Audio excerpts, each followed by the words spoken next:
Saúdo a todos com a paz do Senhor Jesus. Quem está feliz com o Senhor, diga amém. Quem está feliz com o Senhor, diga graças a Deus. Feliz por voltar mais uma vez a esta casa e grato por poder compartilhar uma porção da palavra do Senhor com todos os presentes essa noite. Amém? Louvado seja Deus, obrigado pelo convite, pastor Charles, e também pela receptividade de cada um dos irmãos. Amém? Glória a Deus. Deus abençoe.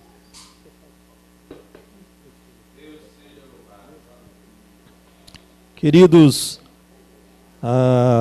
vamos aproveitar o tempo para nos atentarmos para a palavra do Senhor. Amém? Louvor abençoado, aquele já estou preparado, irmãos. Enquanto louvava ali, eu fiquei pensando, irmãos, a gente passa tantas aflições, né? Mas lá tudo terá fim, irmãos. Amém? Que estejamos preparados para esse dia, em nome de Jesus. Quero pedir que você me doe o seu tempo nesse momento, os seus ouvidos e o coração seja doado à palavra do Senhor, que é a boa semente, amém? Não se distraia, Deus abençoe. Não se distraia com os telefones. Eu costumo sempre falar lá na igreja, irmão, desliga essa cacaiada de telefones, os irmãos rirem lá. A gente passa 24 horas grudado no telefone, não é possível que 1 hora, 2 horas de culto a gente não pode ficar sem. Queridos, abram por gentileza as vossas Bíblias no Evangelho de Jesus, segundo escreveu Mateus, no capítulo de número 14. Faremos a leitura do verso 17 até o verso de número 21. Amém? Amém. Evangelho de Jesus, segundo escreveu Mateus, capítulo 17, capítulo 14, verso 17. Até o verso de número 21. Todos encontraram? Assim nos diz o texto, a palavra do Senhor nosso Deus. Então, eles lhe disseram, não temos aqui, senão 5 pães e 2. E ele disse, trazei-nos aqui.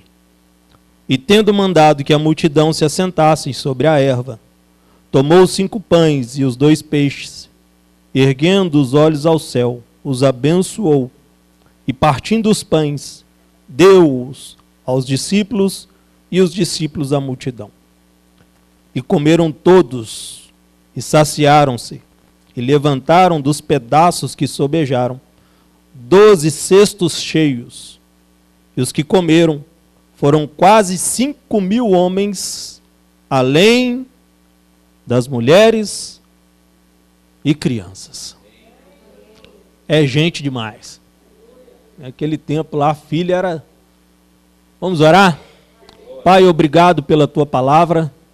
Que o nosso coração esteja receptível, ó Pai, para receber a boa semente. Que ela venha cair em uma terra fértil, ó Pai, germinar, brotar e dar frutos que seja para a glória do teu santo nome.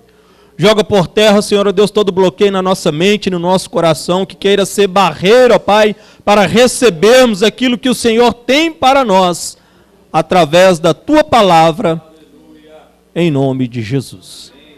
E todos digam amém. Podeis vos assentar, em nome de Jesus. Queridos, Jesus, ao exercer o seu ministério terreno, ele realizou inúmeros sinais e milagres. Ele transformou a água em vinho, ele deu vista ao cego, ele restaurou os leprosos, ele fez o paralítico andar, ressuscitou mortos, irmãos. Milagres extraordinários esses. No entanto, esses milagres e esses sinais, eles não eram os objetivos primários do ministério de Jesus. Eles eram obras secundárias. Porque o objetivo primário, a obra primária, era anunciar a chegada do reino. E como sabemos disso? Nós percebemos no próprio livro de Mateus, no capítulo 4, que após Jesus ser batizado, levado ao deserto, quando ele começa a pregar, ele começa trazendo a mesma mensagem que João Batista. Arrependei-vos, porque é chegado o reino dos céus. Os sinais e milagres que Jesus realizava, ele tinha como propósito dar autenticidade ao ministério de Jesus, a autoridade que estava sobre a vida de Jesus. Nós percebemos que hoje muitas igrejas elas têm como prioridade falar das bênçãos de Deus, falar que Deus cura, falar que Deus prospera, e isso é verdade, porque Deus ele faz isso. Mas muitas das vezes eles se esquecem de anunciar que é chegado o reino dos céus. Isso não pode estar acima do arrependimento e da fé. No entanto, não é porque os milagres eram obras secundárias de Jesus que nós não podemos falar dos milagres. Nós não podemos falar daquilo que ele fez. Muito pelo contrário, temos que falar e aprender o que a palavra de Deus tem a nos ensinar com relação a isso.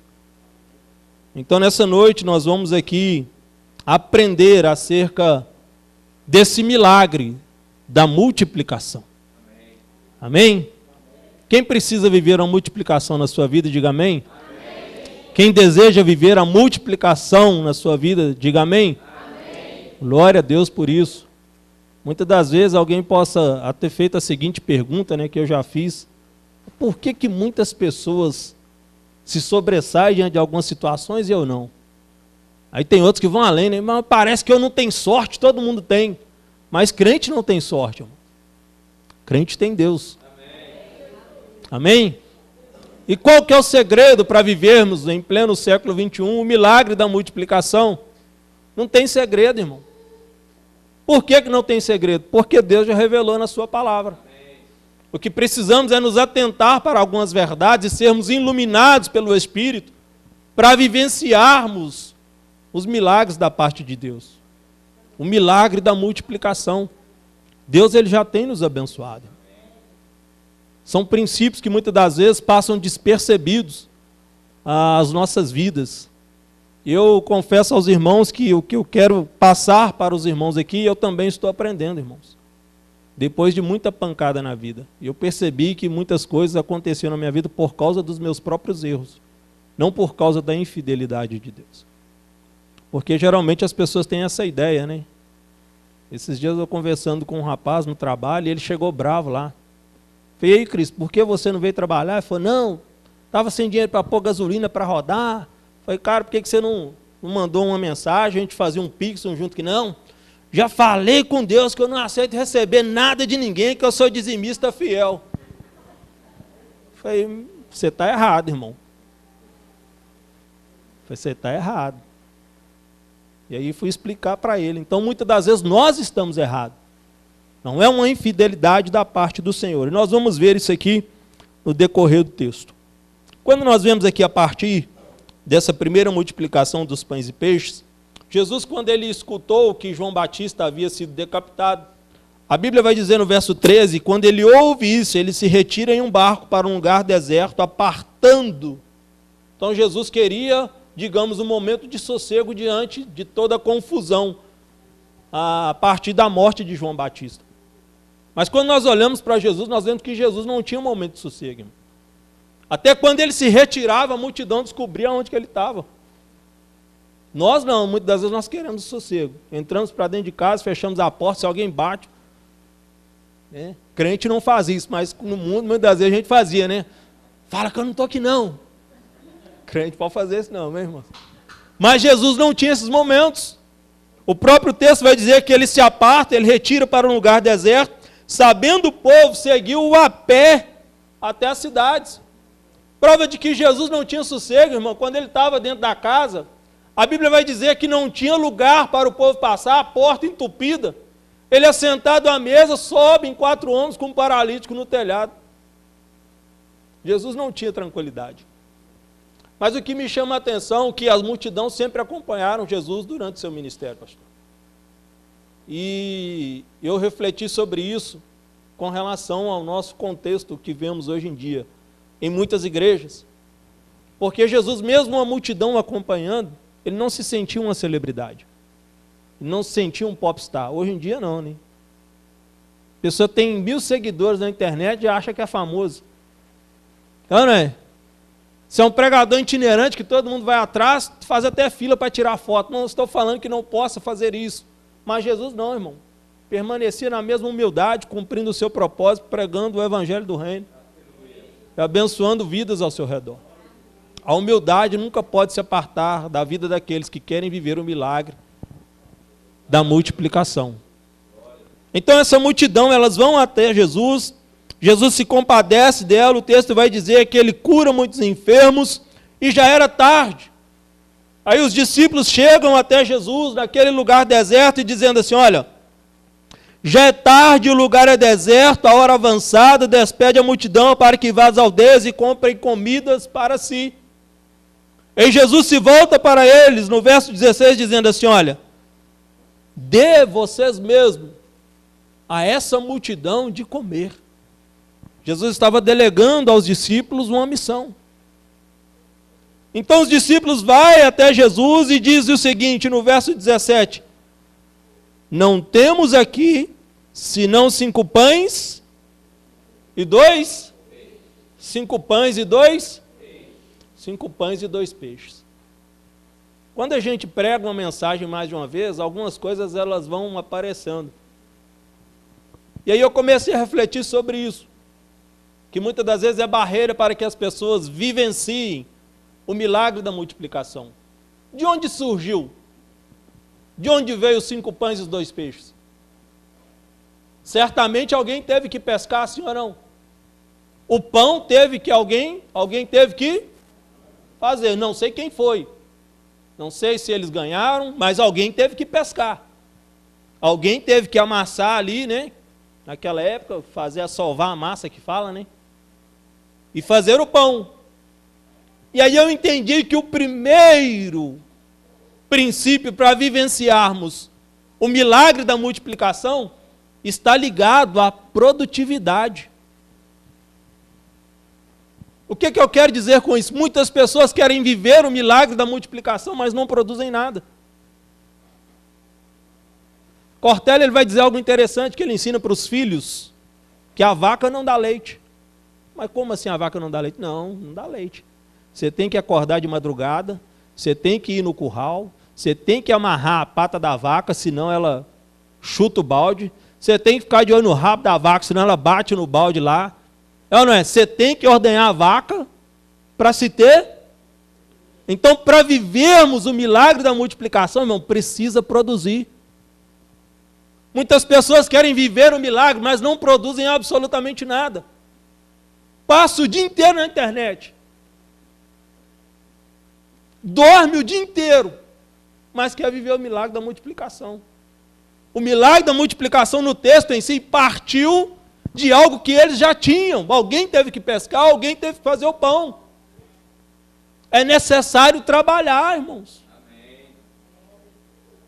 A Bíblia vai dizer que aquele que ama o sono, ele empobrece.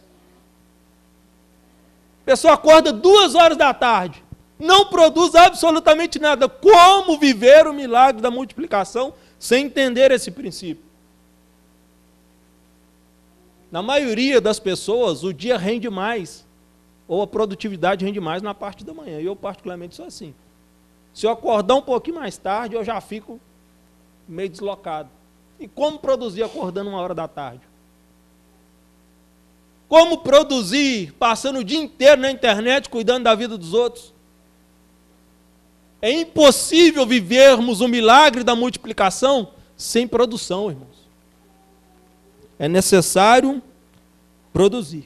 Então, os recursos que eles tinham disponível eram 5 pães e 2 peixes. Diante da quantidade de pessoas ao redor, o orçamento era desfavorável, os recursos que ele tinha eram insuficientes para a quantidade de pessoas. Aos olhos humanos, era impossível suprir a necessidade da multiplicação ou da multidão. A conta não fecha, não bate. Um cenário completamente de falência e de fracasso. Mas sabe o que eu entendo, querido? Que mesmo em um cenário como esse, Deus pode operar um milagre. Não importa qual seja o cenário, Deus pode operar o milagre da multiplicação. Não sei qual é o cenário que você está vivendo, cada um tem o seu, eu tenho o meu. Mas independentemente do cenário, Deus não está preso a isso. Ele pode operar o milagre da multiplicação. Agora, nós precisamos entender que na lógica do céu é diferente da lógica da terra. A matemática de Deus é diferente da matemática do homem, como eu disse aqui. A lógica de Deus, ou a lógica do céu, aqueles que se humilham é que são exaltados. Os que choram é que são consolados. Os que são perseguidos são bem-aventurados. É completamente diferente do que vemos na sociedade hoje em dia. E a matemática do céu é diferente da matemática da terra. Porque para nós, 2 e 2 é igual. Mas para Deus, 2 e 2, se Ele quiser, Ele faz 5, Ele faz 7, Ele faz 9, Ele faz 10. Porque Ele é Deus. Então nós precisamos continuar crendo nisso, porque Ele é o mesmo. Ele continua sendo o Deus que opera milagre da multiplicação. Então os recursos que esses discípulos tinham eram pouco para a quantidade de pessoas que estavam diante deles. Mas o que eu entendo? No verso 18, Jesus vai dizer assim, ó, trazei-nos aqui. O que eles tinham era um pouco? Sim. Mas eles pegam o pouco que têm e colocam nas mãos de Jesus. Eles pegam aquilo que era insuficiente e entregam na mão daquele que tem o poder de fazer ser suficiente. Eles pegam o pouco que têm e entregam nas mãos de Jesus. O problema é que muitas das vezes nós não vivemos o milagre da multiplicação, porque declaramos que o pouco que temos não é nada, como foi a viúva, lá no livro de 2 Reis. Ela chega diante do profeta e vai dizer assim, olha, meu marido, teu servo, temia ao Senhor, e ele morreu, deixou uma dívida que eu não posso pagar, e agora veio o credor querendo levar os meus 2 filhos. E aí o profeta fala para ele assim, olha, o que eu hei de fazer por ti, declara-me o que tu tens em casa. Aí ela vai dizer assim, a tua serva não tem? Não tem nada. Mas aí os 2 filhos encapados encostaram, e ela falou assim, não. Que as mulheres têm uns fizinhos desencapados, de vez em quando, assim, elas lembram de trem que o homem não lembra. Não é sentido pejorativo não, viu, irmãs? Mas é uma realidade. Às vezes a gente nem está lembrando, mas fala assim, não, você lembra daquele dia lá na casa da minha mãe? Fala, que dia? São os fios que encostam ali, ela lembra. Então primeiro ela declara que não tem nada, e agora fala assim, não, se não, um punhado de farinha e um pouco de... Fala, não, vai para tua casa, fecha a porta, tu e teus filhos, e manda buscar vasilhas emprestadas. Imagina a cena, irmão. Os meninos trazendo vasilha e ela deitando azeite. Os meninos trazendo vasilha e ela deitando azeite. Até que ela leva a mão e fala, cadê? Acabou. Aí o azeite. Aquilo que ela declarou que não tinha nada, colocado nas mãos da pessoa certa, irmão. Deus fez multiplicar. Tem pessoas que não vivem a multiplicação, porque está sempre assim, meu salário não vale nada. Eu ganho pouco. Eu não tenho nada. Não declare o pouco, muitas das vezes, que nós temos, como não sendo nada. Pega o pouco que se tem, coloca com fé nas mãos daquele que tem o poder de multiplicar. Coloca nas mãos de Jesus, porque Ele tem poder para multiplicar.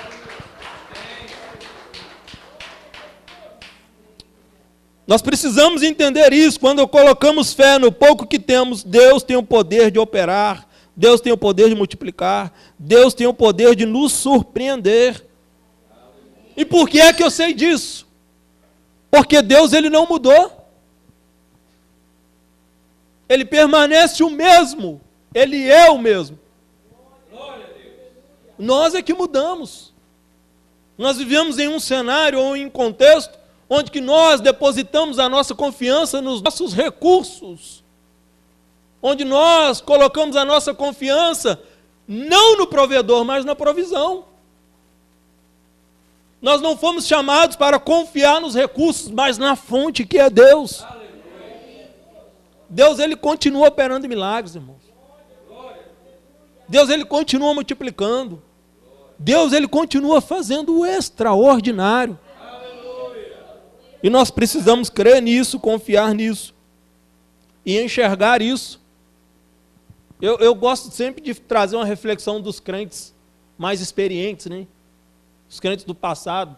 Eu me lembro quando eu era jovem, e os crentes passavam dificuldade, irmão. Era dificuldade de fato. Mas quando você olhava para eles, irmão, eles vinham para o culto com alegria. Sorriso no rosto. Não, irmão, está na prova. Não, Deus vai dar graça, irmão. Não tirava a alegria deles de adorar e de servir a Deus. E diante de uma grande necessidade, sabe o que eles falavam? Deus proverá. Mas nós mudamos tanto que quando nós passamos diante de uma grande dificuldade, nós falamos assim, o que eu vou arrumar? Precisamos voltar, irmão, a esse tempo, Deus proverá. Amém. E essas pessoas, esses irmãos, quando dava de tarde, às vezes alguém batia na porta. Ô fulano, estava em casa lá incomodado. Deus mandou trazer isso aqui para você. Não, irmão, Deus é fiel que eu já estava orando. Nós precisamos voltar a esses princípios para vivenciarmos o milagre da multiplicação. Então pega o pouco que se tem, coloca fé e entrega nas mãos de Jesus, amém? Veja comigo o verso 19. O texto diz assim, tendo mandado que a multidão se assentasse sobre a erva, tomou os 5 pães e os 2 peixes, erguendo os olhos ao céu, os abençoou, partindo os pães, deu aos discípulos, e os discípulos a multidão. Primeira coisa que eu aprendo e compartilho com os irmãos aqui, que eu estou aprendendo, e compartilho com os irmãos, é que Jesus, para que a multidão desfrutasse do milagre da multiplicação, Ele organiza o povo. Então senta todo mundo aí, que vai ficar melhor para poder compartilhar com todos vocês. Muitas das vezes o que tem nos impedido de vivenciarmos esse milagre, irmão, é a bagunça que nós deixamos com a nossa vida financeira. Sabia disso? Tem pessoas que não podem ver um mascate passar na porta de casa, está devendo, mas como ele vende, sem cartão, sem nome, sem fiador e sem nada, você vai lá e compra. Não, você paga de 12 vezes. Sabe por que eles vendem de 12 vezes, irmão? Quem sabe? Não, a primeira prestação você já pagou o valor do bem. O resto ele só tem o trabalho de ficar te cobrando. Então, muitas das vezes, nós precisamos organizar a nossa vida financeira. Não é Deus que tem faltado com nós. Deus, Ele tem nos abençoado. Dando graça, abrindo portas, saúde para trabalhar, para produzir.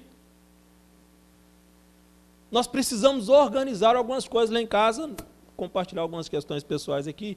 Eu tenho um caderno, eu mais minha esposa, nós sempre estamos tentando organizar esse caderno de finanças. Se eu comprar 10 prestações, eu já coloco lá dos 10 meses tudo anotado, de cada mês, aquele valor. Porque quando eu quero comprar outra coisa, eu vou lá e dou uma olhada no caderno. Dá para comprar esse mês? Não dá. Até para comprar alimentos, sabia que nós precisamos organizar? Sabia disso? Esses dias nós estivemos Betinho, pastor Charles, e minha esposa gosta muito de pamonha e pastel. E aí na avó falou, não, vamos comer um pastel e tal. E aí nós entramos naquele pessoal que vem de garapa, né, os garapão. Aí tem um painel lá. Aí eu falei, não, você quer o que? Tá a ver, ela e a minha filha mais nova. Não, quer 2 pastel, então deu 6 pastel, 3 garapas e uma pamonha. Aí tem uns pão de queijo bonito, daqueles grandão assim. Daqueles grandão mesmo. Coloquei os 2 pão de queijo, o trem foi para mais de R$70. Não é ser miserável não, irmão. Até aí você tem que pensar, e os irmãos vão entender o porquê. Falei, uma hora nós vamos tirar os pão de queijo. Não, você é miserável? Não, não tinha necessidade. Já ia comer 2 pastel cada um, tomar uma garapa e ainda degustar uma pamonha. Tinha necessidade de comprar um pão de queijo, irmão? Ou o pastel ou pão de queijo. Eu convido aos irmãos a fazer um teste. Vá na padaria próxima à casa de vocês e fala assim, ó, eu quero um pão com presunto e mussarela. E olha quanto que dá. Depois volta outro dia e fala assim, você pega um pão, pesa o pão e fala assim, eu quero 2 fatias, uma de presunto e uma de mussarela, para você ver a diferença de preço. Até o lanche que se faz na rua, às vezes é preciso pensar. Não é ser miserável, é porque se ficarmos demais, irmão, quando você vai pôr na conta no final do mês, não, R$5 no débito, R$10 no outro dia, R$3 no outro dia, quando vai somar, vira aquela bola de neve, por falta de organização. Isso é prudência, nós precisamos aprender, eu estou aprendendo isso. Faz as contas, tudo certinho. Vai financiar alguma coisa? Faz conta, reconta de novo, se não der, espera mais um pouco. Jesus organizou todo mundo, Deus é um Deus organizado, irmão. Na criação foi tudo organizado, não foi um caos. E se tem um trem que tira o sossego da gente, irmão, é uma confusão dentro das nossas finanças.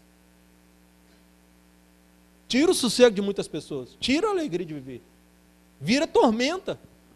Muitas coisas, ao invés de se tornarem bênçãos para nós, vira um pesadelo, vira conflito dentro de casa, por questões de organização. Jesus manda que todos se assentem, organiza todo mundo, e aí ele vai fazer a partilha. No próprio verso 19, na parte B vai dizer que ele pega os pães e os peixes, ergue os olhos ao céu e os abençoa. Aqui de maneira clara e direta nos ensina que a provisão vem do alto. A fonte da igreja é Deus. Primeiro ponto que nós aprendemos. A nossa fonte não está no governo. Cada qual aqui tem seu candidato favorito, mas eu vejo crente brigando, que é X, que é B, irmãos. É tudo farinha do mesmo saco. Só muda as estratégias. Não, que vai melhorar, tudo vai cumprir o propósito de Deus. Amém. Tudo, direita, esquerda, do meio, não sei o quê. Tudo. Tudo, e fica os crentes brigando. Feliz é a nação cujo Deus é o Senhor, irmão. Não é A, não é B, não é C, é Deus. Amém. A nossa fonte, o nosso provedor, aquele a qual a igreja deve confiar. Deus sempre cuidou do seu povo, irmão, em toda a história. E continuará cuidando da igreja nos dias atuais. Em todas as épocas, se você perguntar, irmão, estava difícil naquela época, está difícil nesse tempo, vai estar difícil, irmão. A igreja confia em Deus. Então Jesus, ele pega os pães e os peixes, levanta os olhos ao céu e está dizendo, a fonte vem de lá. Segundo ponto que nós aprendemos nesse mesmo versículo, é que ele abençoa. Em outros textos vai dizer que ele dá graças pelos pães e o peixe. Aqui nós temos também outro princípio, para vivenciarmos o milagre da multiplicação, que é o princípio da gratidão. É impossível vivermos o milagre da multiplicação sem a verdadeira gratidão, irmãos, daquilo que Deus já fez por nós. E quando eu falo de gratidão, não estou falando assim, Pai, graças eu te dou por esse pão. A verdadeira gratidão, ela está ligada ao contentamento daquilo que Deus já fez por nós. Daquilo que Deus já nos deu. Quando nós temos contentamento com a graça de Deus, irmão, nós caminhamos mais leve como igreja. Porque tanto faz se você mora numa casa de piso batido ou numa casa de porcelanato.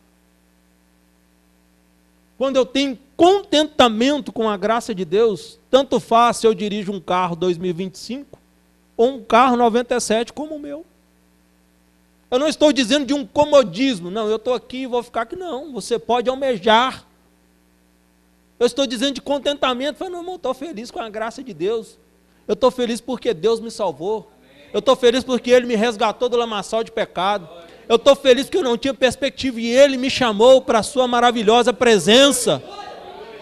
Isso é o verdadeiro contentamento. Quem não tem contentamento verdadeiro, irmão, vira um murmurador. E é impossível viver o milagre da multiplicação sendo murmurador. Nada está bom. E por que é necessário contentamento? Não, todo ser humano tem, eu tenho, todos que aqui têm, todos presentes têm. Que é muitas das vezes a inconstância. Todo mundo tem. E eu provo isso para você. Você muitas vezes queria comprar um carro, uma moto, seja lá o que for, um sapato, uma roupa, um telefone. Nossa, é meu sonho. É ou não é, pastor? O presbítero é meu. Não, essa casa é meu sonho. Passa-se um tempo, vou vender esse carro. Vou vender essa moto. Eu tenho que comprar o telefone, porque esse meu aqui já não está com nada. Vou vender essa casa, nós vamos mudar daqui. Todos nós temos. São as inconstâncias. Agora o contentamento eu almejo. Se eu conseguir, louvado seja Deus. Se eu não conseguir, louvado seja Deus. Podemos almejar a cada dia, irmão, avançar, progredir, evoluir nas questões financeiras e materiais? Sim. Isso é válido e é bíblico. Agora o que não podemos é aplicar o coração. Até porque Deus é quem conhece o nosso coração. Não é verdade?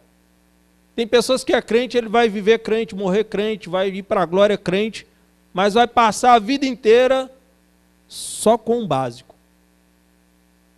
E por quê? Porque Deus é quem conhece o nosso coração. Se Deus deu uma Mercedes, irmão, vou passar chutado para fazer até poeira nesse povo que está andando a pé. Não, eu queria ser milionário, que eu vou ajudar todo mundo. Eu vou ajudar os necessitados. Eu vou ajudar minha família toda. Esse vizinho que está passando dificuldade, eu não vai viver isso mais. É só ganhar que muda para o primeiro condomínio mais longe de todo mundo. Chama o pedreiro, sobe o muro, põe cerca elétrica. E Deus, conhecendo o nosso coração, irmão, tem coisa que Ele não nos dá. Porque Ele quer ver o seu povo na sua presença. Ele quer que nós continuemos confiando nele e andando na sua presença. Eu vi até um vídeo muito interessante. O rapaz parou e estava com um bolo de dinheiro assim, né? E aí um rapaz em situação ou trajetória de rua, né? Que agora não se usa muito essa questão de morador de rua. Aí falou assim, não, deixa eu tirar uma foto com esse bolo de dinheiro aí. O cara pôs na mão dele, eu vou fazer um vídeo aqui para você.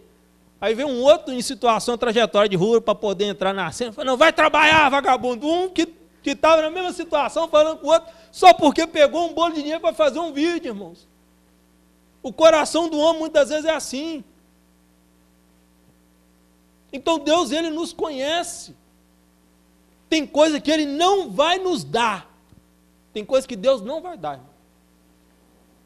Eu não sei se eu compartilhei isso aqui, e é um testemunho com relação àquilo que Deus dá, mas a casa que nós moramos, o pastor Charles, isso foi na época que nós congregávamos na Deus e Amor, e Deus usou, foi até o pastor Jussiano e falou para minha esposa assim, ó, Deus está prometendo a uma irmã aqui que vai dar ela uma casa, e vai ser uma casa de telhado colonial.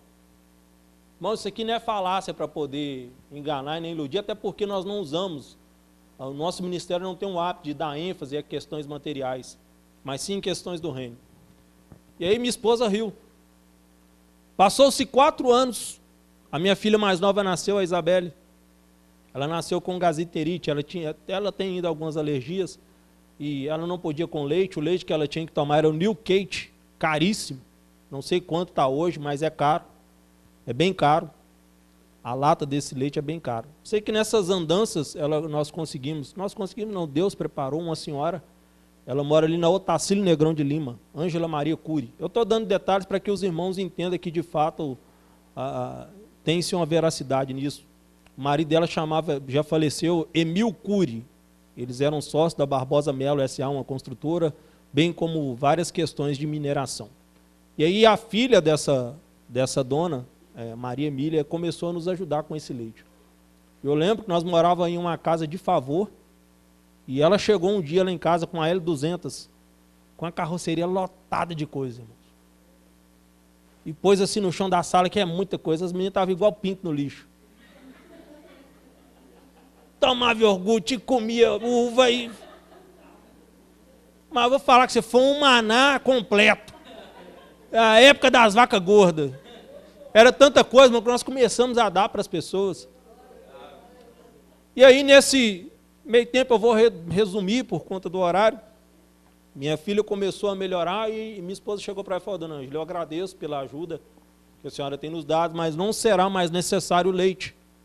E eu estou contando isso aqui, irmão, para fortalecer a fé, não é para falar do bem em si, não. E aí ela virou para minha esposa e falou assim: olha, por causa da sua honestidade, eu vou te dar uma casa. E era um barracão que nós morávamos de comprido. Barracão bem simples, de favor. Você quer essa aqui? Eu falei: não, tá bom demais, hein? E aí ela chamou um rapaz que trabalhava para ela em obras, e ele olhou a casa e falou: essa casa aqui tá ruim. Ela falou assim: vocês têm uma semana para achar uma outra casa. E aí começamos a rodar e achamos a casa onde nós moramos hoje. E aí, quando nós pensávamos que ia mudar e morar nessa casa, ela falou: não, vocês não vão entrar aqui para cá. Primeiro nós vamos reformar a casa. A minha casa, ela tem telhado colonial, varanda colonial, 2 banheiros, tem um quintal enorme, pôs forro de PVC, pôs cortina, ventilador de teto, lustre. Ele falou: não, vamos cair para dentro. Falei: não. A única coisa que nós levamos da casa que nós morávamos foi só a geladeira, porque era nova, o resto tudo ela comprou, irmão. Jogo de cama, jogo de toalha, tudo, guarda-roupa, televisão, tudo que vocês imaginar. Então Deus, Ele tem feito, irmão, e pode fazer. Ele pode fazer. Mas quem conhece o coração de cada um é Ele.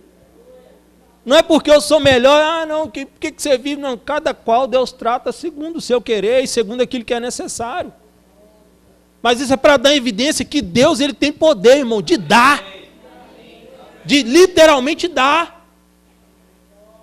De usar alguém e falar assim: não, Deus me tocou para te dar esse carro, Deus me tocou, não estou pedindo para você dar nada para a igreja, não, viu, irmãos? Misericórdia. Não entenda dessa forma. Eu estou falando para você, Deus tem poder de fazer, irmão, de atender a sua necessidade. De verdadeiramente nós vivenciarmos o milagre da multiplicação. Deus, Ele não mudou, Ele continua o mesmo, mas é necessário nos atentarmos para alguns princípios, como a gratidão. Para mim é indiferente, irmão, de morar lá ou de morar num barracão. Não muda para mim absolutamente nada. Eu sei que o cuidado de Deus, Ele é sobre as nossas vidas. Veja no verso 20. O texto vai dizer: e comeram todos e saciaram-se. E levantaram dos pedaços que sobejaram 12 cestos cheios. Primeira coisa que eu aprendo aqui é que o alimento que Jesus dá, Ele satisfaz. Jesus, Ele não só tem o pão, como Ele verdadeiramente é o pão da vida. Eu sou o pão da vida, aquele que vem a mim, de maneira nenhuma terá fome, de forma alguma terá sede. E Ele é o verdadeiro alimento que nos satisfaz. Até porque nem só de pão vive o homem, né, irmão?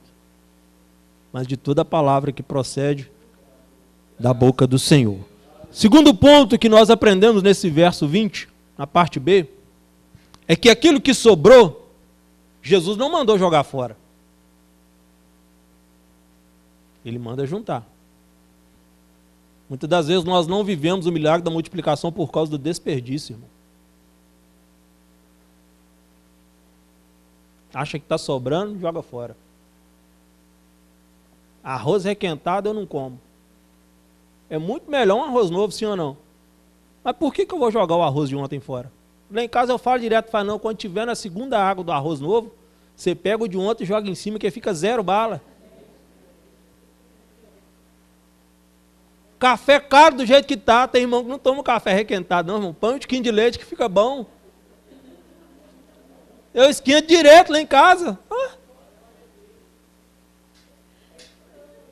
Deus, Ele tem manifestado essa ação sobre as nossas vidas, mas por falta de observarmos alguns princípios, nós desperdiçamos aquilo que Deus tem feito, irmãos. Eu tenho certeza que muitos aqui já vivenciaram isso assim como eu. Você quer ver um exemplo? Muitas vezes nós oramos a Deus falando assim, Senhor, está difícil, Pai. Entra com a provisão. Ô Pai, faz um milagre. E muitas das vezes eu costumo fazer isso, né? Principalmente que eu vou para o trabalho de moto, passo muito na BR, e aí você para sempre, às vezes, para ajudar alguém que está com dificuldade. No acostamento, na beira da estrada. Esses dias eu peguei um senhor, eu vi ele vindo com um galão, estava vindo embora. Voltei até na contramão ali da BR, falei, não, multa aqui, moço, estava com outro capacete, eu levei ele no posto, ele encheu o galão e levei ele até lá no carro. E muitas vezes, quando nós fazemos isso, a pessoa fala assim, ó, toma aqui, você me ajudou. Não precisa não, senhor. Não precisa não. É Deus que está te abençoando, irmão. Muitas vezes você está descartando aquilo que Deus está enviando para a sua vida. Sabia disso? Porque Deus, irmão, Ele não vai abrir o céu, ainda que Ele possa fazer, porque Ele é Deus, e mandar um caminhão de dinheiro na sua casa. Ele vai usar pessoas. Vocês estão diante de alguém, olhando para alguém que já desperdiçou muitas bênçãos de Deus, pastor Charles. Eu já desperdicei um carro que Deus me deu. Eu já desperdicei um terreno que meu pai biológico, quando faleceu, deixou para mim. Eu já desperdicei, era algo que eu poderia abençoar ainda mais a minha família. E muitas das vezes nós achamos que é Deus. Vocês querem saber como eu desperdicei, irmãos? Quer não? Então deixa para outra ocasião. Meu pai faleceu e deixou, eu sou filho único, até onde eu sei, que meu pai foi andarilho, para quem não sabe. Ele deixou numa área verde bem grande, um barracão de 2 cômodos e um banheiro. Na época eu coordenava uma casa de recuperação, um projeto chamado Projeto Êxodo. E aí uma família que morava de aluguel num barracão de frente, onde a laje estava caindo. Antes de eu ir para lá, organizar as coisas nesse barracão, entraram para lá. O marido, a esposa e 3 filhos. E aí eu fui lá, conversei com ele, falei, não, tal, conversando, né, a respeito da situação. Falei, não, vocês podem ficar aí e depois eu vejo o que eu faço. E aí, nas correrias do dia a dia, um certo dia eu cheguei lá e falei, não, pode ficar com isso aí para vocês. Eu me arrependo de ter feito isso? Não. Mas o que me faltou foi um pouco de discernimento. Porque talvez foi algo que Deus colocou na minha vida, nas minhas mãos, para ser bênção para a minha família e para as outras pessoas ao meu redor. Eu poderia alugar para eles um preço em conta, sim ou não? Todo mês caindo R$500 a mais na minha conta. Daquilo que Deus me deu. Por mais que seja em um cenário crítico, né, e triste, mas veio até as minhas mãos. Então eu estou compartilhando para que os irmãos aprendam isso. Tem coisas que Deus tem colocado nas suas mãos que é para você dar para alguém. Mas é necessário ter o discernimento. Mas tem coisas que Deus vai colocar nas suas mãos para negociar. Para que a sua família seja abençoada. A sua esposa e seus filhos sejam abençoados. Então o milagre de Jesus, na multiplicação nos dias de hoje da nossa vida, está ligado diretamente a isso, irmão. É pedir a Deus discernimento. Aí quando foi esses dias eu aprendi a lição. Minha mãe, eu não gosto muito de tratar sobre herança com a pessoa em vida, eu acho muita falta de respeito. Até porque também eu não tenho coração nisso. Mas minha mãe chegou para mim e falou assim, ela me chama de Monzinho, né? Ô Monzinho, conversei com seu pai, que no caso é meu padrasto, e aí ela tem um lote que ela comprou antes de casar, com a casa onde eles moram, e do lado tem um outro lote que eles compraram depois de casar, de 400 metros. E eu conversei com seu pai e nós decidimos que vamos passar essa casa aqui para o seu nome, já em vida. Fazer todo o registro e tal, toda a organização. Eu falei, A primeira coisa que eu fiz, já liguei lá no cartório de Esmeraldas. Falei, como é que eu faço para fazer a escritura? Eu não pedi, não falei nada, mas eu não vou dar o mesmo vacilo que eu dei lá atrás. É aprender certas situações, irmãos. Entende? E já mandei a papelada lá, e já para fazer o ITBI, 2.000 e caro demais, documento, R$2.800. Vai passar, mas não vai, pera aí que eu já vou dar um jeito logo. Já fui lá, já estou resolvendo tudo, fazer a escritura, assim que terminar, já fazer o outro papel lá no meu nome, porque ele tem filhos de outro relacionamento, né? Então eles em acordo lá, eu não pedi nada, mas falou que vai dar, irmão. Não desperdice aquilo que Deus coloque nas tuas mãos. Uma jovem da nossa congregação viveu isso. um senhor perdeu a carteira, e aí ela achou e publicou no grupo lá, e ele foi até a casa dela para poder, isso de fato aconteceu, irmãos, para poder buscar a carteira. Falou, está tudo aqui, ela entregou com todos os documentos, e com o valor de R$ 180 que estava dentro da carteira, que crente faz isso, viu, irmãos? Crente caloteiro não vive o milagre da multiplicação, não. Não vive. Crente sai dando cano nos outros. Misericórdia. Achou o telefone, deixa ligado, porque o dono vai ligar. É por isso que as pessoas olham para a gente e falam assim, você é bobo demais. Não, nós somos bobos, não, nós somos crentes. Então ela fez isso, ela devolveu a carteira e com um valor. E o senhor pegou os R$ 180 e falou, não, então para você. Aí juntou os irmãos dela tudo, não, você vai devolver. Falei, você é boba demais, meu filho. Se fosse eu falei, senhor, não estou pedindo, mas se eu quer me dar. Que Deus abençoe a sua vida e multiplica. Às vezes é o que você está precisando para pagar uma água, para pagar uma luz, irmão. Deus faz isso. Ué. Dia saí da congregação, fui na pastelaria do Zé Hélio, que é um jovem da nossa igreja, ele fechou lá. E aí, juntando lá, aí sei que na altura do campeonato da conversa, nós entramos no assunto de galinha, que eu tinha umas galinhas lá em casa, e acabei com elas. Você gosta de ovo? Eu falei, gosto demais. Até comprei na mão da missionária Selma uma dúzia de ovos caipira. Aí ele, toma aqui para você degustar. Você fala, Zé, eu comprei. Não, mas leva. Eu falei, me dá aqui, meu filho.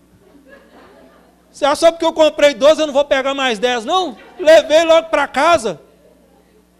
Não rejeite as bênçãos de Deus que chegam até a sua vida, irmão. Esse rapaz que eu falei do carro, ele tirou R$ 20.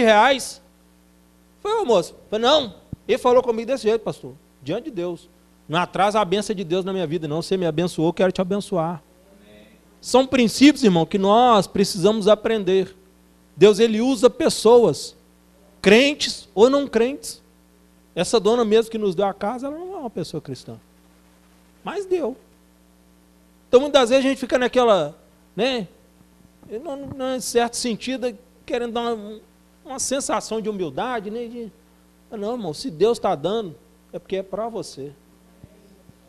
Né? Eu até contei aqui da outra vez que eu estive, uma ilustração que o rapaz estava morrendo afogado, e aí começou a clamar a Deus. Não sei se alguém aqui já ouviu.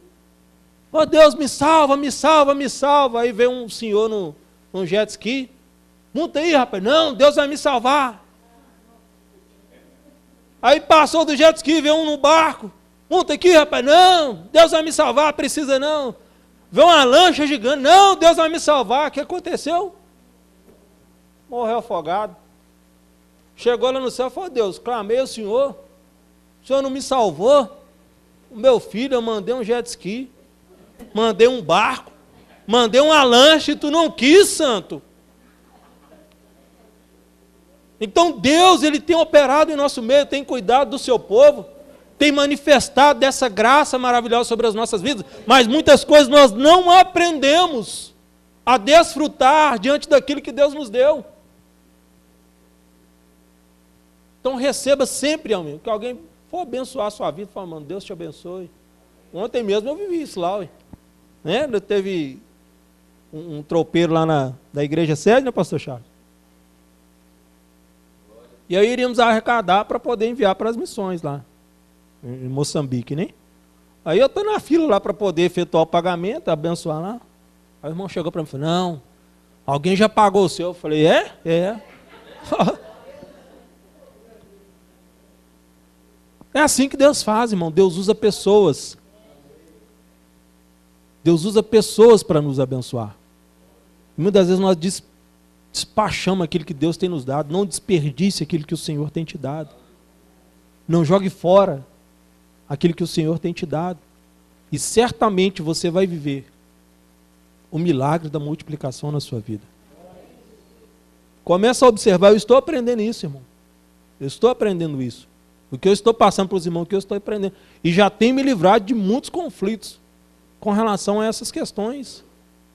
Começa a observar, começa a organizar suas finanças. Vai lá, de janeiro até dezembro, cada folha lá, janeiro, fevereiro, até dezembro.